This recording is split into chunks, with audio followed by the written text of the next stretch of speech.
Hello everyone! So I've posted several digital speed paints on my channel previously, and in those videos I've actually started halfway through the process.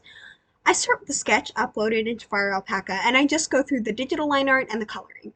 But in this video I'm going to try to show from start to finish how I approach a more complex drawing, especially one that includes some things that I'm not too familiar with, or at least not too familiar with drawing. When I decide to start a drawing, I try to have a pretty clear picture in my mind of the concept or scene that I'm trying to portray. In this case, I decided to draw one of my characters throwing food out for her flock of crows. I came up with this idea because I was doing some environment design for her story, and at least with the direction that I'm taking the story now, which may change, of course, as I develop it, I wanted to go with the theme of the classic fairy tale witch's cabin in the woods. I have reasons for that, but nothing's absolutely set in stone yet. I started thinking about which animals are traditionally associated with witches, like cats and toads and owls, but the ones that seemed right to me were crows. I gave it some thought, and it occurred to me that it would be funny to have the crows live in a sort of adapted coop with a tree growing through the roof, and have them basically take the place of the flock of chickens that you might expect to see in a garden. The image that popped into my mind was the girl, probably before the story starts, throwing food out for the flock. Technically, a group of crows is called a murder, which honestly is even funnier. Um, I soon realized that I had never really drawn crows before, so I looked up some stock photos and just started filling up a page of my sketchbook with practice sketches of them in different poses.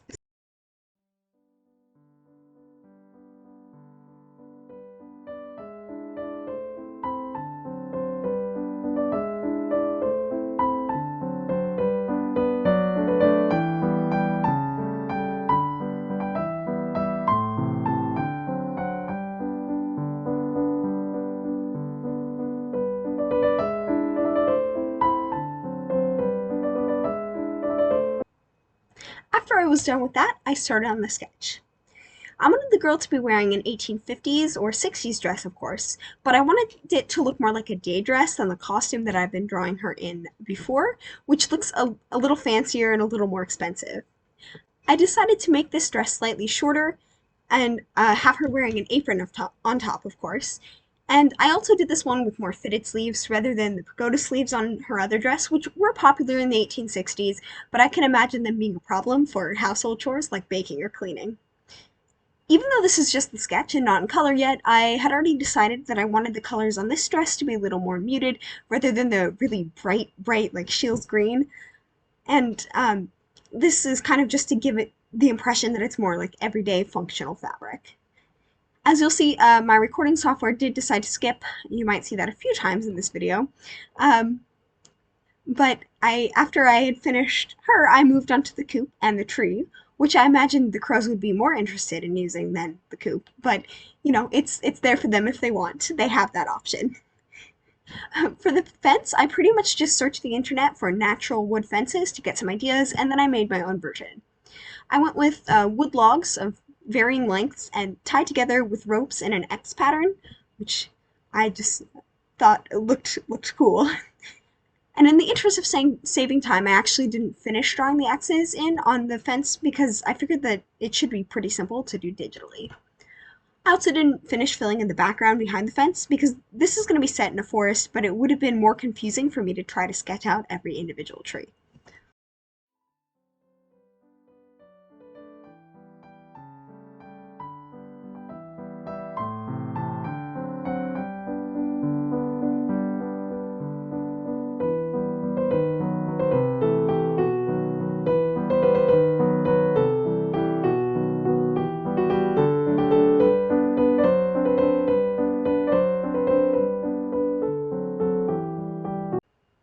The first thing that I do after photographing and uploading my sketch to Fire Alpaca is to set up layers.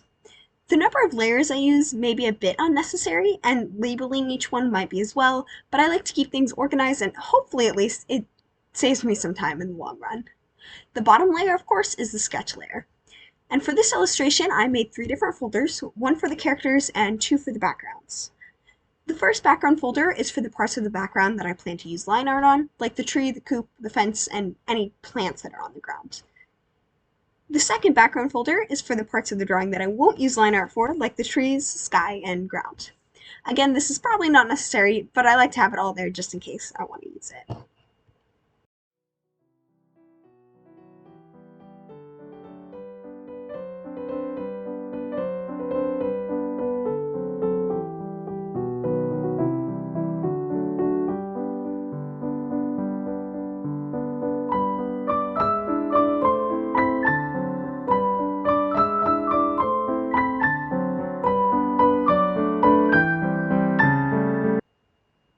For me, the line art is always the most stressful and time consuming part of the project.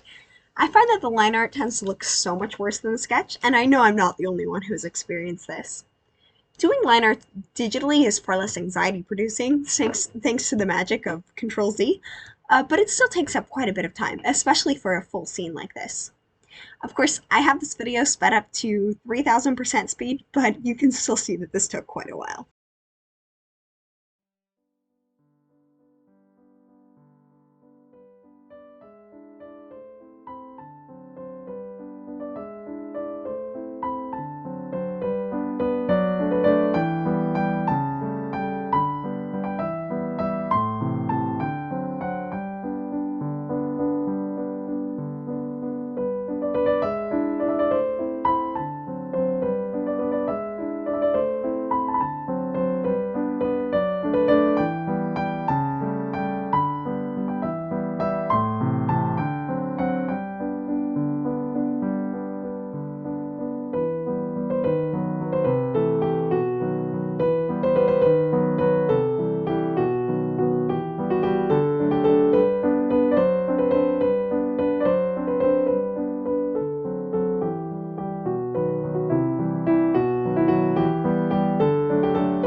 After the line art was done, I started the coloring. I'd already worked ahead and done a bit of coloring, but I still had to do the rest, and I had to do the shading. I kind of shaded as I colored, easier for me. I usually find that if I do all the flat color, is flat color even the correct term? I think that it is. Anyway, I find that if I do all the flat color and then all the shading, I tend to forget some parts of the picture, especially with a picture as detailed as this one. I especially found the crows to be a challenge, since they're pretty much the same uniform color, and I had to make them look less like empty voids and more like, well, crows with shape and texture.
After I'd finished that, I started to work on the background.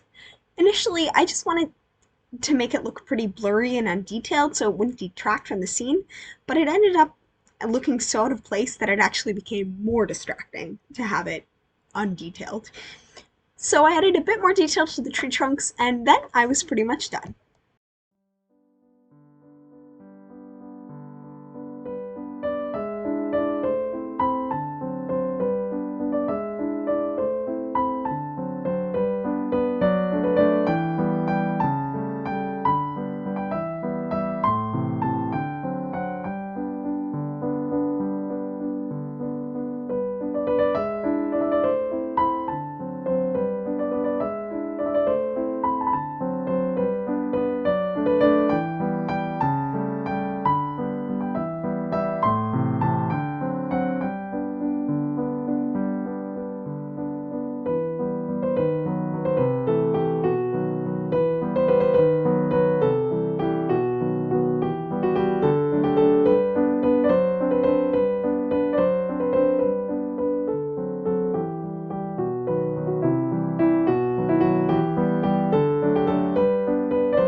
I'm pretty happy with the way this picture turned out.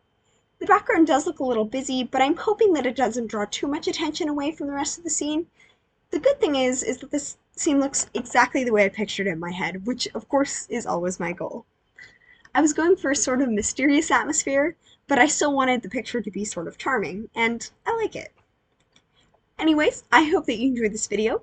If you did, please feel free to like, subscribe, and comment. And I will be posting probably more videos like this in the future. Thanks so much for watching. Bye.